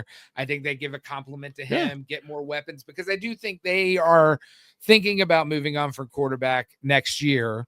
If that's a possibility, depending on where they are, they will. Right? If they don't if nothing pans out this year, you think they're gonna? No, they got run him it back signed, with man. They him? extended him and shit. He's gonna be around for a while, dude. I don't think they're moving anywhere off Well, of I him. think they They're just gotta not get. gonna admit that mistake, you know? Yeah, but I think they're, if the number one rated wide receiver is still on the board halfway through the draft, I think they're probably going to bite on it. Oh, I And- think your and- thought process is right. They want to keep Yeah. giving weapons to the thing they need to try to prove that they were right about, and they weren't, you know? Yeah. Yeah. I'm just never going to take a 5'6" quarterback. I don't care how many games he won in high school. You know what I mean? I get it. I've heard him tell me a million times I never lost a game in high school and I won all these state championships. Who cares? You're 5'6" and you can't get it done, and you You got to run out of the pocket more to see important to you. Yeah. When they made that contract, they felt the need to put a clause in there that you had to prove you're watching tape and limit your video game time. That's a problem for me. Yeah. I'm a GM, Dunbar, and you come to me and you tell me, hey, we got to put this clause in there though, because this guy's a big gamer and doesn't study tape. And I'm going, why are we paying him? Yeah. Yeah. No, sorry, out. Done with the Cardinals. All right, let's go Bengals. They need help on defense. Yeah. They need help on defense, and they need it on the back end. I think that they're going to get Starks here, the safety from Georgia. This is where I got him going. I listen, they need help on defense on a lot of positions. I went edge, and this is where James Pierce is going to go for me. Oh, okay. I think that I'm going to say my piece about James Pierce. I don't know. I get it. Like, as a Vols fan, we know he's got some things going on, but he is physically, outside of Abdul Carter, he is physically dominating. Yes. He is 6'4", 260 pounds. He is fast. Mm-hmm. He has I hope he drops to the second round. I hope he drops to the second round. Tennessee's able to get him, because if he puts it together, who cares if he's not going to work out in voluntary workouts with you guys?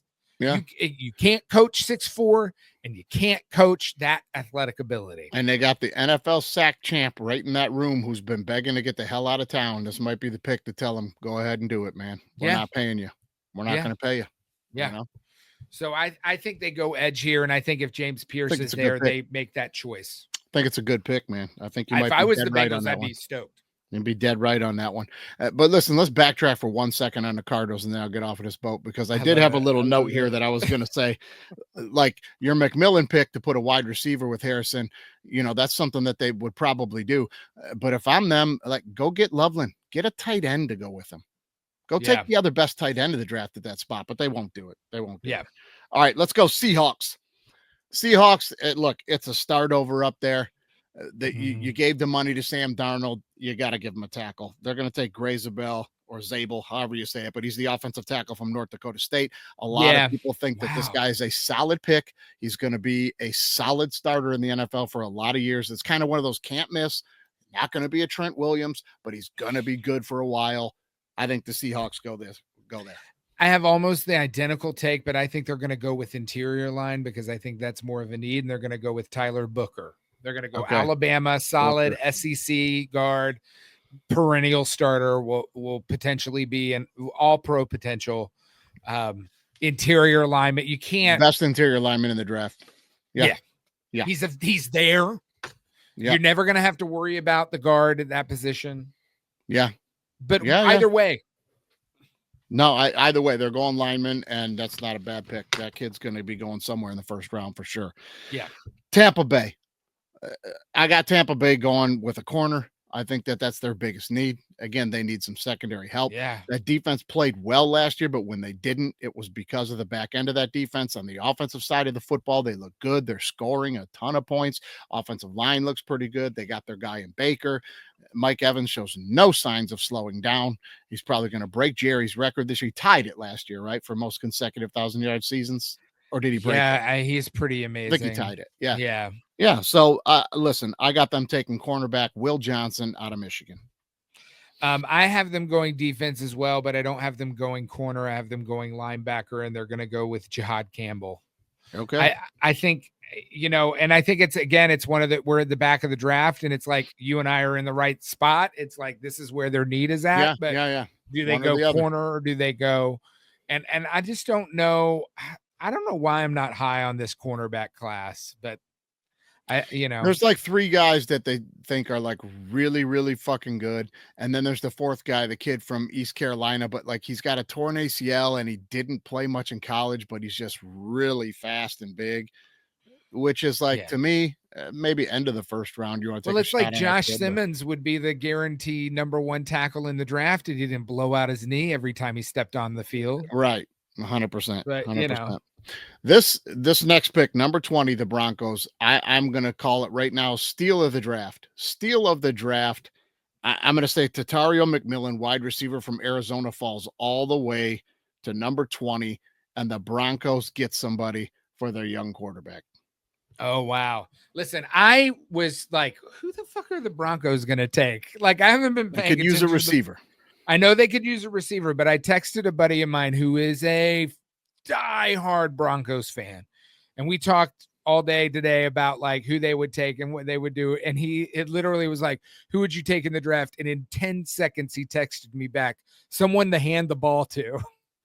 Okay. So I'm gonna go with the Hampton kid out of North Carolina. Okay, Hampton. That's not a bad spot. That's not a bad spot. Yeah. And so the fact that he was because I did think about wide receiver options for them. I did think about other weapons. They need weapons on offense. But the fact that he got back to me so quickly, I was like, okay, I'll go running back. Yeah. Okay. Hey, why not? Why not, man? If you got some insider information, that's the way to go.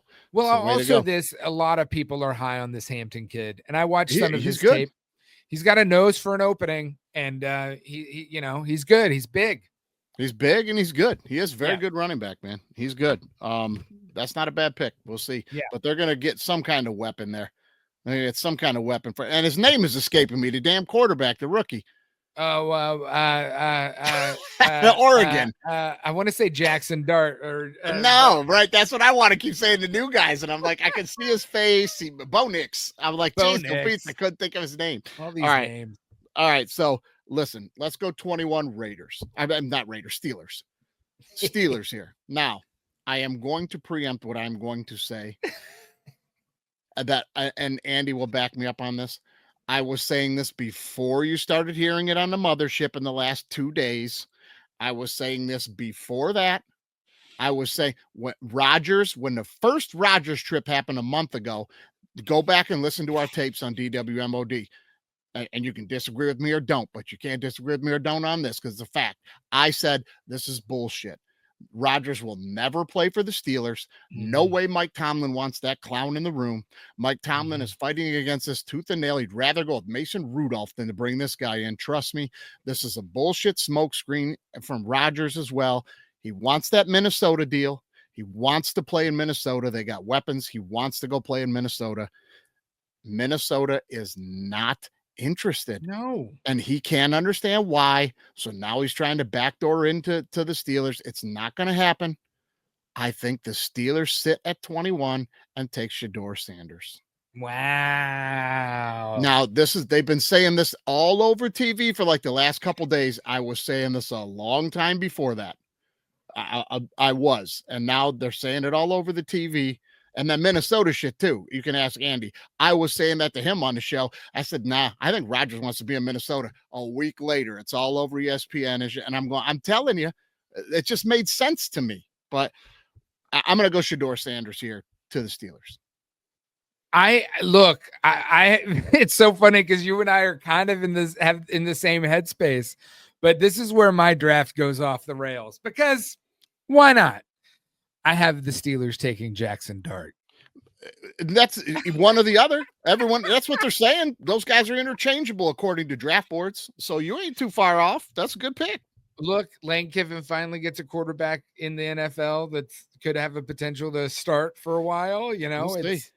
It's the Jackson Dart. I don't know. Look, the Steelers quarterback situation has been horrible. And they've made really bad decisions. I mean, Kenny Pickett was a reach.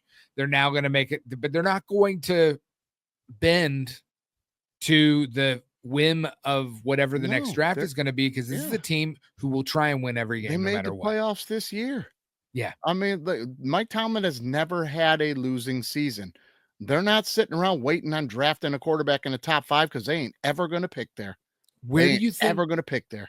Where do you think Aaron Rodgers is going to end up if he's available? Do you think the Giants? I don't think the Giants will do it. I think Daboll's too scared. They've already brought 2 guys in and paid a ton of money. They're not bringing Browns.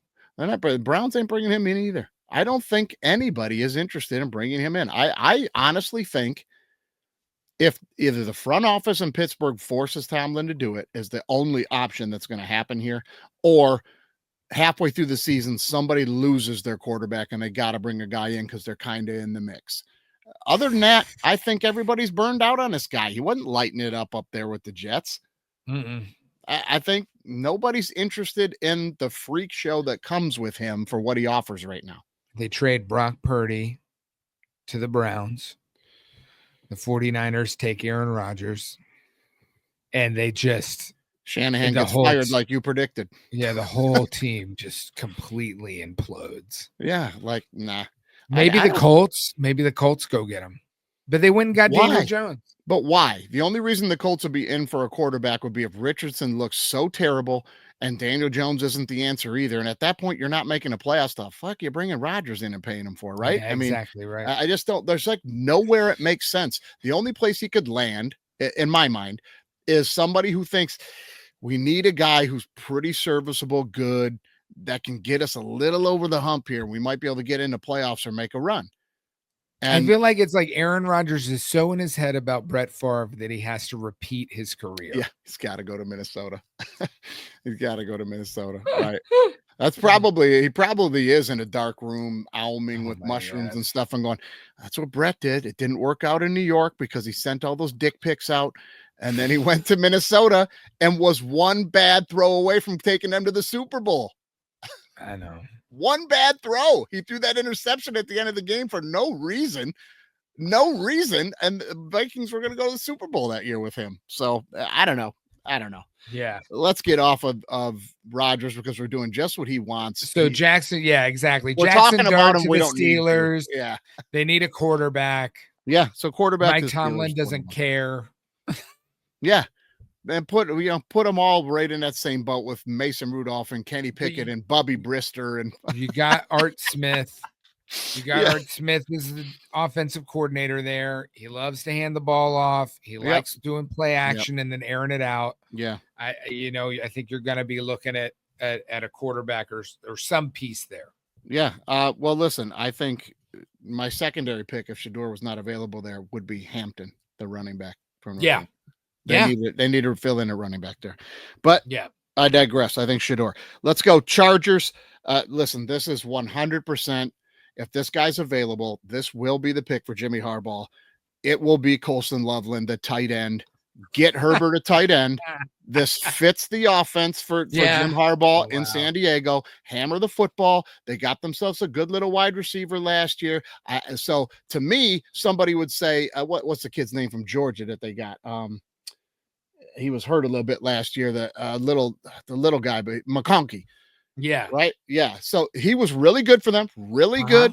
Right. And their big receiver that they drafted early in the draft was hurt. But when he came back and played, he showed some signs. Now, some people would say if they were going to get a receiver right now, Burden's available. If they wanted a weapon, go get him. No. Jimmy Harbaugh wants to go get a tight end.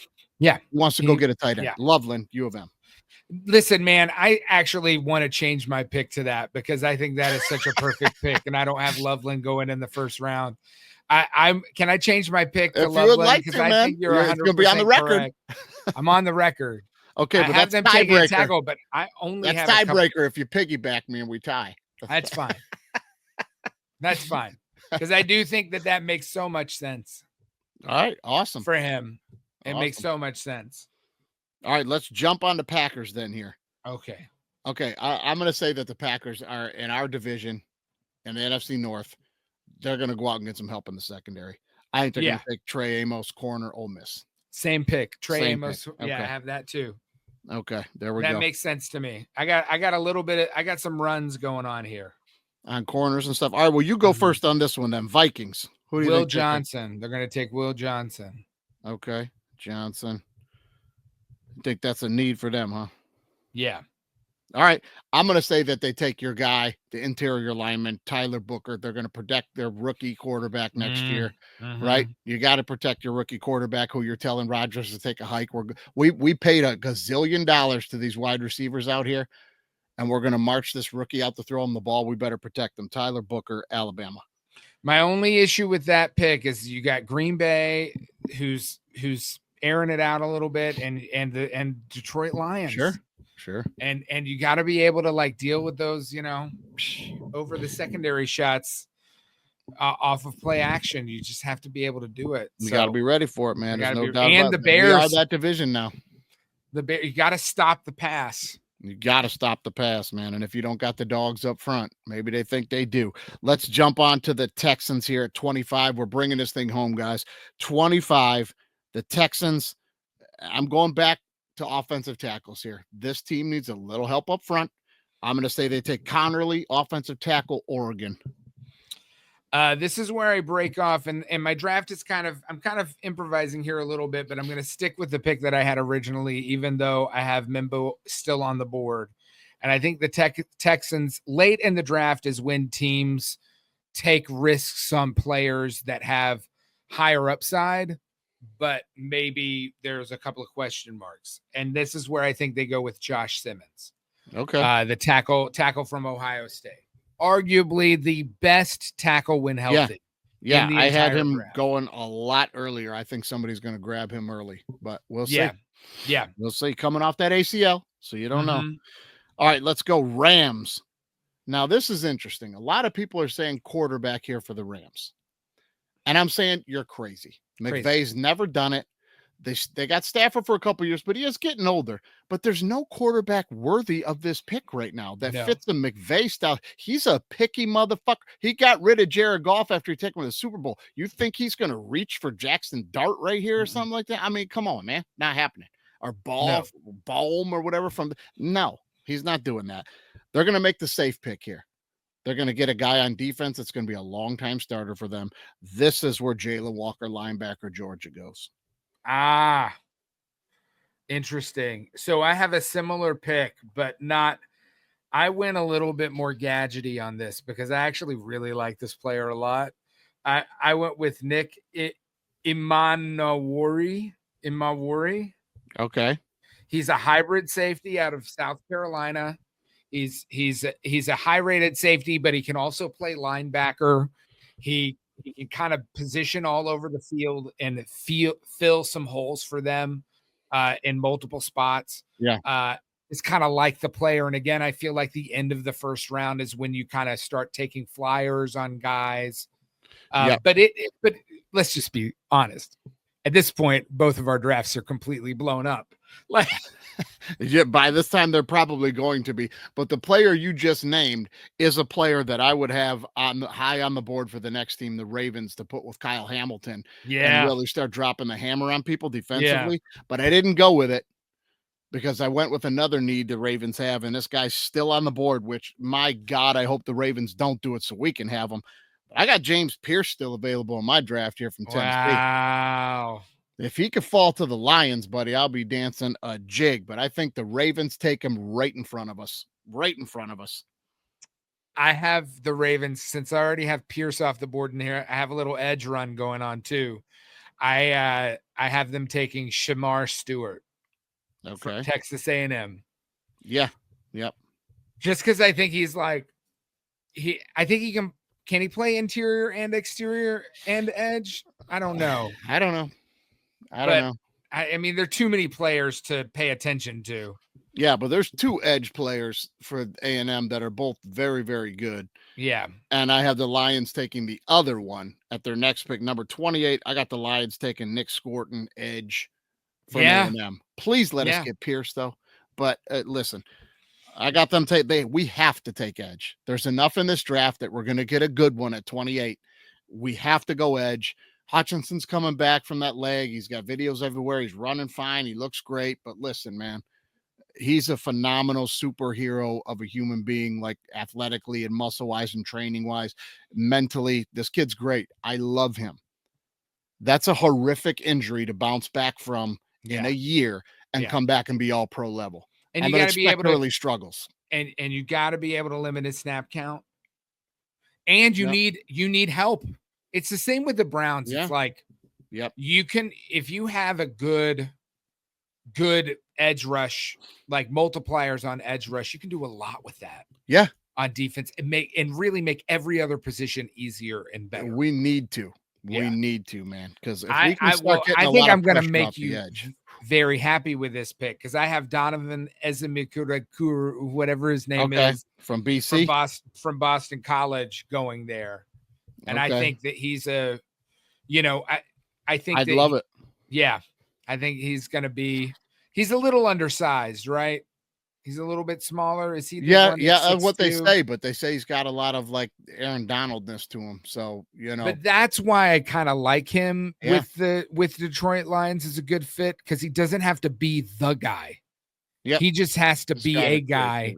That helps with that whole front rush. I almost went with Kenneth Grant, interior defensive line, but I didn't. Okay, for the Lions, but. I would love that as well. I'm telling you, I would love that as well. Trade for Jeffrey Simmons, and then we'll. Yeah. All right, let's jump to Washington here. Now, listen, you're goofy if you don't think this is a team that's going to take a step back this year. Yeah. You're goofy if you don't think they are. They are, because now you're the man and people are coming for you. That's natural. I'm not dogging them. It's natural. They beat the Lions last year. Well, they beat the Lions punt team in the playoffs because that was all we had left on the roster by then. But listen, this to me is, I think, a spot someone's going to trade up and overreach at a quarterback. This will be the spot that could bust my bet. Somebody moves up here to get Dart or Ball or some shit like that. But I'm going to stick with the Washington pick, and I think they go get Luther Burden, wide receiver, give Daniels another guy to get the ball to downfield. He's your guy. They have a good run game. They're okay on defense. Listen, go get Burden and get some more weapons for your kid, man. I could totally see that, and I don't disagree with that approach. I think they're going to go a little bit different here. I think they're going to go with Josh Connerly, the tackle out of Oregon. I think that they want to protect Jalen Daniels. Okay. I think they're going to be like, look, we got this quarterback. He's a generational talent, we think, at this position. Yeah, we have to keep him protected. And I think Connerly is also one of these players that has played like every position on the line. So he's versatile. He's versatile. So I think that they'll probably that's who I think they'll go tackle, because they do have some tackle needs. Yep. They have injuries along the line, and I think they're Yeah. Well, listen, the Bills at 30 here. The Bills at 30. I'm going to go out on a limb here on Bills at 30. I got done talking about Oliver and how tough they are when he's playing really well. I think they could use somebody that can maybe spell him a little bit, but is also trouble in the game next to him at a 3 technique or something like that. I'm going to go with interior defensive tackle Derek Harmon from Oregon. They put this kid with Oliver on the interior, and that defense gets a boost. That's what I'm going to go with. I think like one of the things is, I know that edge is really important in the NFL, but I think if you have a 1-2 punch of collapsing the interior part of the line, if you're able to get 2 marquee defensive tackles, that becomes very, very hard to defend. Stopping the run is important. Yeah, important, but also collapsing. If you can get guys that can get bull rush and collapse the line and because they did, that's kind of like what they did do to like slow down Mahomes and Lamar Jackson. Collapse the interior of the line, mush rush the exterior with your linebackers on the edge, and then push them out of bounds so they can't make plays. Those guys are everything to the blitz game too. Yes, everything for sure, because you can't. So. You gotta account for them. Yep. So that's where I'm going with the Bills, man. I think that's great. I think the Bills still need weapons for Josh Allen.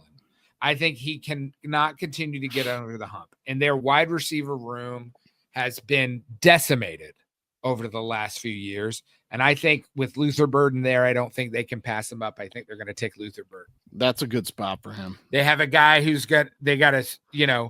a guy who can get over the top of you. They went big wide receiver last year, but get another one, stack them up, let them play, I think so, because I just think that it's like, this is your window, And an expensive wide receiver is going to be a real problem for you in the future.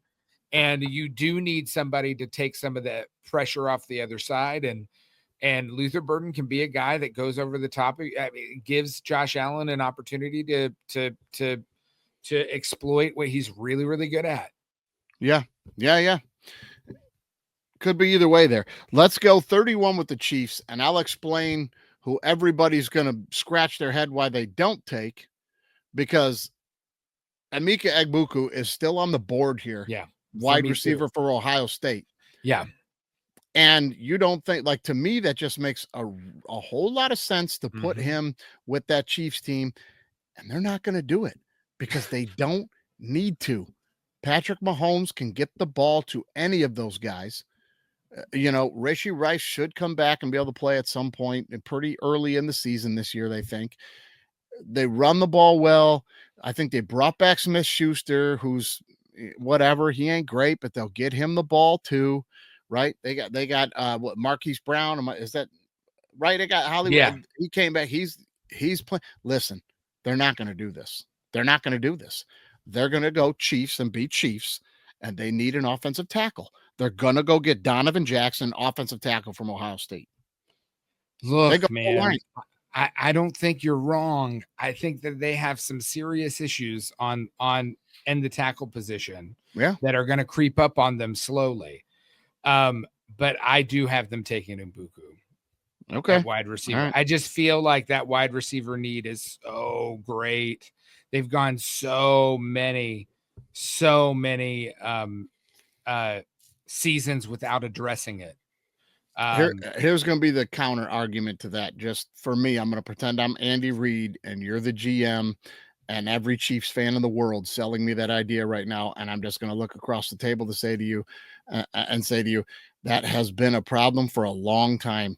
And we've been to the Super Bowl every fucking year for about 7 years. And the 2 Super Bowls we lost because our offensive tackles were horrible and Patrick Mahomes didn't have any time. Both the Super Bowls they lost because of offensive line play badly. Like was the reason. Yeah. Tampa Bay made them look terrible when Brady beat them. And last year, the Eagles made them look like chumps up front. They're not going to go wide receiver. I just think there's no way. I'll be shocked. Yeah. I look, I just, they should do it. They should do it. they won't should do it. If Andy was here, what would Andy say? Have you talked to Andy? Andy, I haven't, but I will bet you $1 million. I'll ask him tomorrow, and I'll bet you $1 million he will say exactly what I'm saying. I'm kind of channeling Andy from every single week talking Chiefs and Lions on the show, and he knows like what the Chiefs will do, and I bet he would agree with me. He'd be like, "Nah, they're not going to take a wide receiver. Not a high money wide receiver. They're just not going to do it. They're not going to do it. They're going to take a lineman." Yeah. I just think they will. All right, let's wrap this thing up at number 32. Guess who I'm going to say the Eagles take? Who? Egbuka, the wide receiver the Chiefs passed on. Really? Yeah, even though they got my big fella Johnny Wilson, shout out to the Safe House Calabasas Coyote they drafted last year, played for him all year long. But yeah, you think AJ Brown trades or? I don't know if he's going to be in the mix for a trade, but how many more years is he going to be there? Is there going to be a money thing? Is he going to want to move on? There's he's reading books on the side. There's just a lot of weirdness around him in Philadelphia. And this kid's a big talent. And why not go get somebody else for Hurts to throw the ball to? I don't know. He's just kind of the best player on the board right now in a position that's, they could use a guy there. I went Kenneth Grant. I went interior defensive line. And I know they have their interior defensive line set, but I'm like, he's the best player on the board at the end of the draft. Honestly, somebody's going to trade up into these spots here. Somebody's going to trade up into these spots. And I'll be shocked if Grant gets out of the top 15. Yeah, fair. Yeah, I think so. But yeah, someone's going to trade up here, and the Eagles would be wise to just move back. Yeah. That'd be wise. But you got edge. I got a quarterback. We're excited about our team's picks. Yeah, you know what I mean? We got to get edge. We've got to get some edge. You're going to get a quarterback, and it's going to be some, learning curves, tough tough curves all year. Going to come You know out what I mean? rookie. He's going to follow in the pedigree of great rookie quarterbacks of the last 3 years and just become a You think he'll phenom and then start step right back. out of training Yes, camp? he'll You do? start. Yeah. They don't have anybody behind him. They're going to deal Will Levis. Will Levis could here's be the an thing. interesting piece because, I mean, obviously they're going to get a 5th, 6th rounder for maybe a 7th rounder for him. Maybe. I don't think they move him. I think they hold on to him, just let him play backup because, you know, he's serviceable backup for you. Why? No, because they already brought in somebody to be a backup quarterback. Oh, They're did going to they? let him be the number 1 guy. Okay. not gonna bring Because here's what anybody I else. was going to say. Like, I put my GM hat on right now and I go, I don't need to march this kid out there game 1 and start hurting his confidence. And he's not playing well. The media's on him and he's a bust. And I look at the schedule. I pick my spot on that Titans schedule. I go, oh, right here. We're playing the Cardinals and then we're playing the Dolphins, or just a couple of shit shows in a row here. Let Levis get his ass kicked and eat his lunch for about 5 or 6 weeks till everybody gets good and sick of him and is screaming for Ward. And then we'll put him in against these shit teams. That's the move. I would love for them to have a plan like that for a quarterback. Teams just don't do that anymore. Do it anymore. And Levis was such a disaster that if they roll him out there, it will be it. Brian Callahan really is going to be on the hot seat this year. Oh man. Oh, So I if- agree with you. But all these quarterbacks, man, all these teams, Dunbar, like you just said, they just run them out there now. And it's like, well, yeah, that's why there's such a high bust rate, guys. Some of these kids aren't Patrick Mahomes. They need to just sit and learn for a minute, which it's Patrick Mahomes did. Yeah, but it's the same problem that the NFL is doing, which is like if you force every team into just getting lightning in a bottle, and if they don't have an elite quarterback that's top 5 in the league, they have no shot at being in the playoffs, being in the Super Bowl. Then you run into this thing where people are just like, well, what the fuck's the point? I might as well just trot this kid out there and see if he's special and leaves. Not special, move on. I think honestly, Will Levis got a raw deal. Yeah. He's been in a new offense every year for the last 4 years. Listen. All the shit people will say to defend the hell out of Justin Fields could be applied to Will Levis. Yes.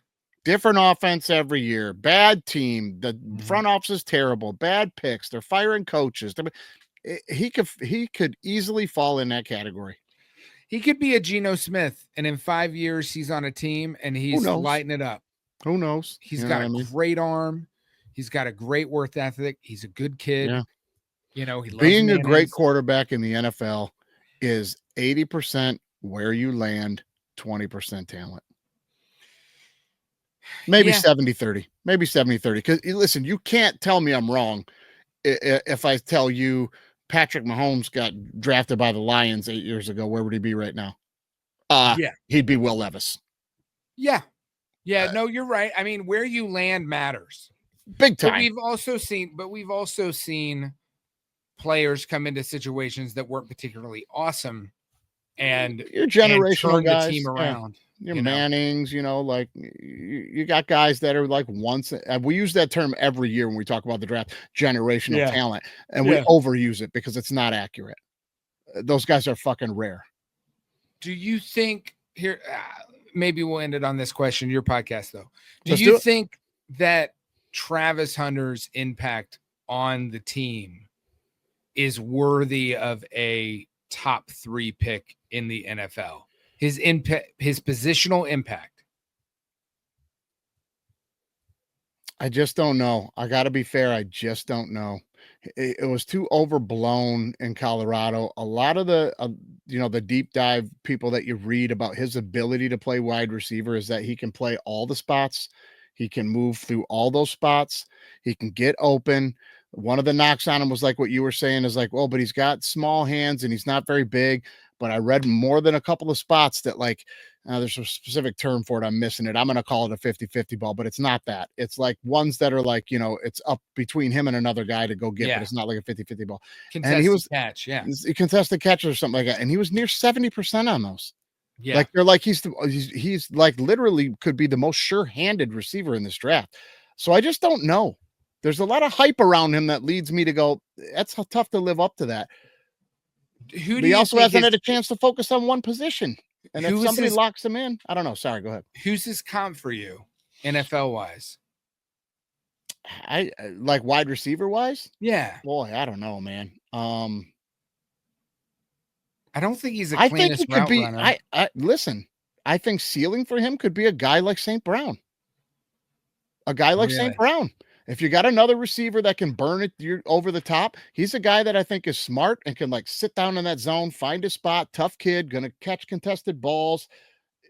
He could wind up being like a St. Brown type of kid for the Browns. I would say like DeAndre Hopkins might be a good comp for him. Yeah, maybe. I don't know. I'm not a wide receiver coach. I don't know if he's as a big play guy like Hopkins was in his heyday. Hopkins was like a big play guy, and I don't think that's going to be Hunter. I think he's going to be every day you're going to look at the box score and go, shit, fucker had 11 catches for 98 yards again yesterday and a touchdown. You really don't even kind of remember it. You know what I mean? Yeah, like, I could see that. I mean, kids. I just see him being a improvise off the ball, know where the ball is in position, kind of catching these wild catches that are underthrown or wherever they are. Sure. Because he's just got the one thing that you cannot take away from the guy, he's just got an unbelievable ability to know where the ball is on both sides of the ball. He just has a feel for the game. Here's the thing I will give him that bumps him up in the draft too, I think. Every room he was in, every interview he had, he lived up to who he was. You heard about him in high school. You heard about him in college. This kid's got his head on right. Yeah. He's focused. He's about football. He ain't getting in trouble off the field. He's not running around doing dumb shit. You can trust him to come in and work his ass off. And if he does that with his ability, I think you're going to have a long-time starter, maybe an all-pro. You know what I mean? At receiver. So I think that's why a lot of teams are like, let's take this kid.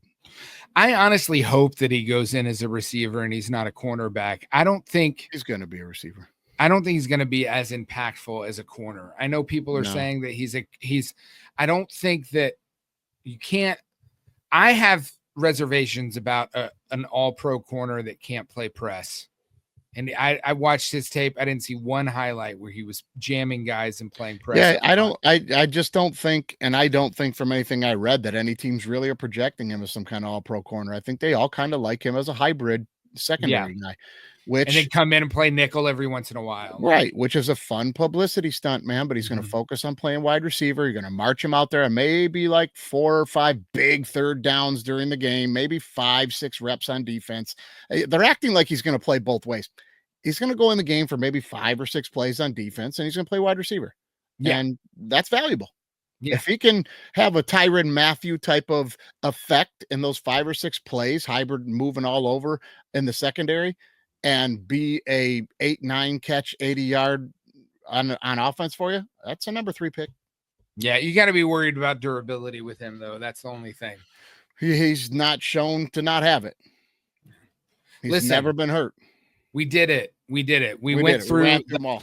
Boring and over talked about draft and NFL. Some people love it, buddy. Some people love it, man. You'll be surprised how many people will watch this though. This draft. No, I'm talking about this draft. Oh yeah, this draft's a little not the podcast. I'm talking. This draft has the least energy around it that I can remember for a draft in a very long time. It's a little dry.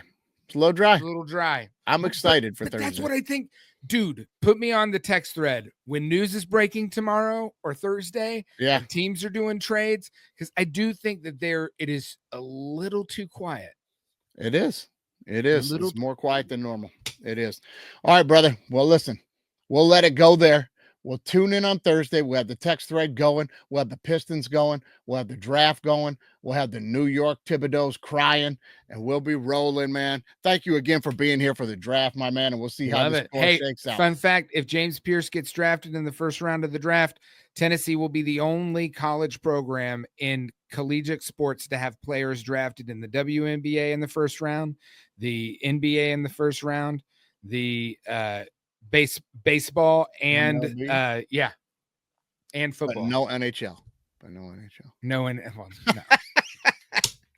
All right, man. That's an interesting fact. I love it. You himboed us on that one. I love that interesting fact. All right, my man. That's the draft. We'll check the scores. Mel Kiper, we're coming for your ass, and we'll see you next time, brother. Touchdown. Ready? College football is now B1G versus SEC. Down. Put. If you ain't listening to All Right Bet with me and Andy St. Clair, you're throwing away money. Ready? Oh, Lions fans drinking that Kool-Aid. Super Bowl. Hey, disagree with me or don't. That's how it works.